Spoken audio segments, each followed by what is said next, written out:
Am I the a-hole for telling my daughter she is living outside of her means and I am not bailing her out with her credit card debt? My daughter is 24 and living on her own. She has a job that supports her well, but she is living beyond her means.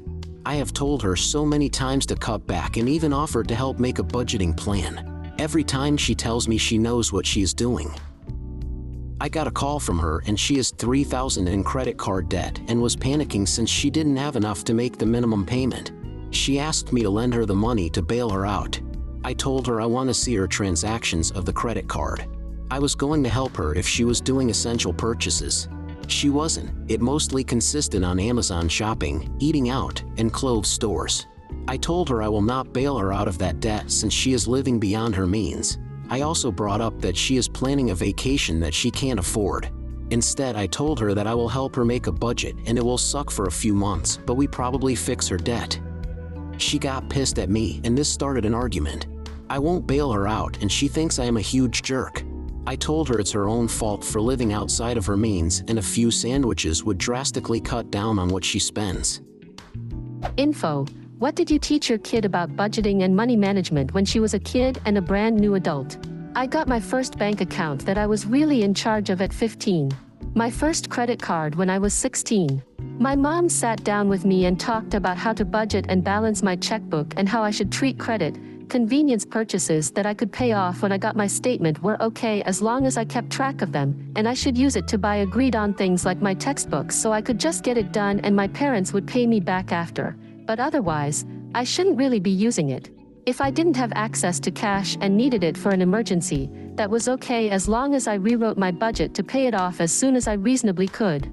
If you send your kids off into the world without thoroughly grounding them in solid fiscal sense, you can't be surprised when they don't just magically develop it.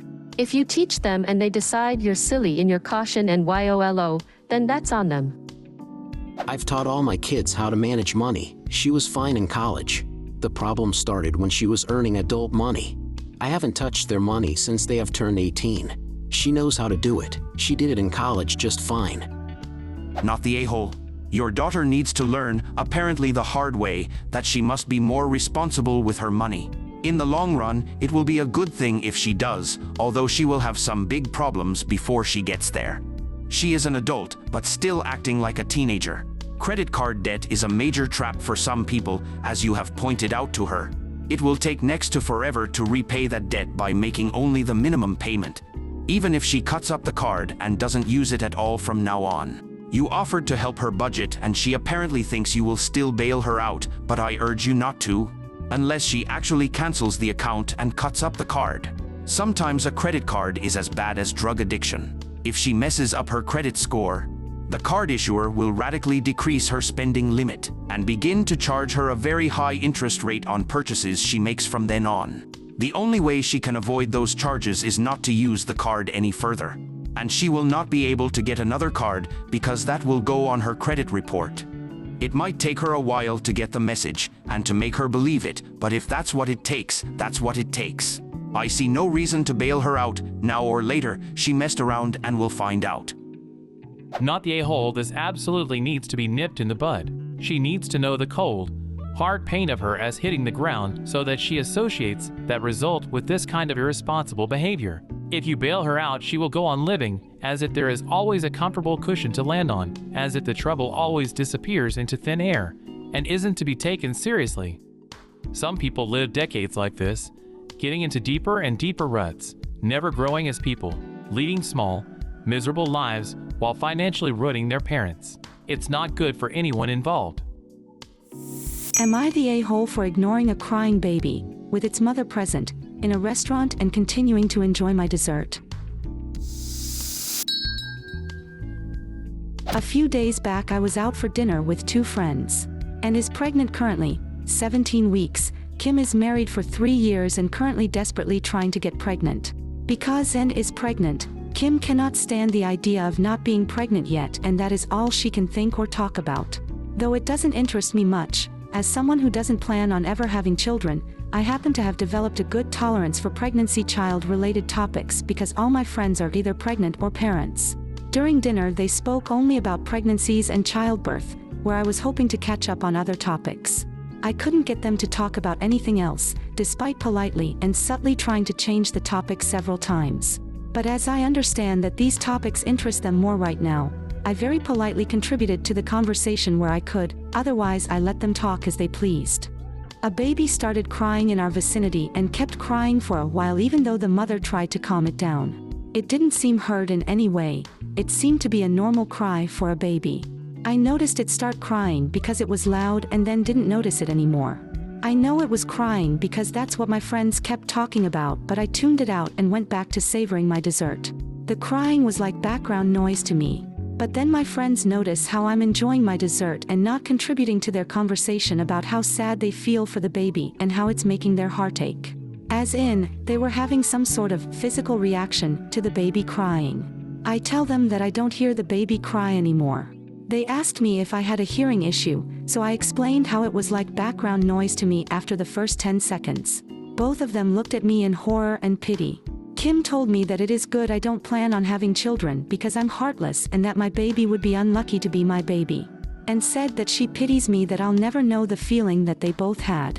I laughed at their comments because I thought that Kim wasn't very serious about her comment, and is going through a few hormonal changes with her pregnancy and deserves some leniency regarding what she says to me. But they both got mad at me. According to them, it wasn't something to laugh about. Neither of these comments bothered me at first, but after I posted about it yesterday, I received a lot of comments telling me that they are not good friends. I argued in their favor because of their difficult situations. They are emotionally having a tough time, but after what happened today, I'm not so sure anymore. Kim texted me today saying that I need to start showing a little more concern towards crying children if I am to spend time with her future children. When I asked her if my heart should ache every time a strange child cried just because I have a uterus, she called me an a-hole. So am I the a-hole for ignoring that crying child? The fact you even have to ask this is wild to me. No, you're not the a-hole. Your friends seem really weird though. I'm child-free. I have never wanted children. In the past few years I have lost a few friends to parenthood. And when they tried to exclude me from the friend group activities because of my child-free status, these two friends always had my back. To have them say these things to me is new. So I thought I'll check if I'm wrong in any way. Not the a-hole, lol. Ignoring a stranger's crying child does not make you a heartless monster. What did Kim want you to do? Walk over and try to help console a random kid that isn't even yours? Nah, that's wild, dangerous and creepy. All she did was sit there, make sad faces at the baby and comment how it made her heart ache. Apparently, I should have done the same. Not the a-hole, good grief, these two. The baby's mom was there, so what were they upset about? It's not like there was an abandoned baby screaming alone on the floor. It was a fussy baby who had a parent with it and didn't seem in distress. I'm a mother and hearing a baby cry doesn't put me into a fit or make my heart ache. Babies cry and they are judging you for no reason. Too bad, because you sound like a very patient and understanding friend to sit and listen to them talk about themselves and babies and not even show interest in your life. Might be time to drift apart a bit from these two. What do you think of these stories? Leave a comment and subscribe to the channel for more interesting stories.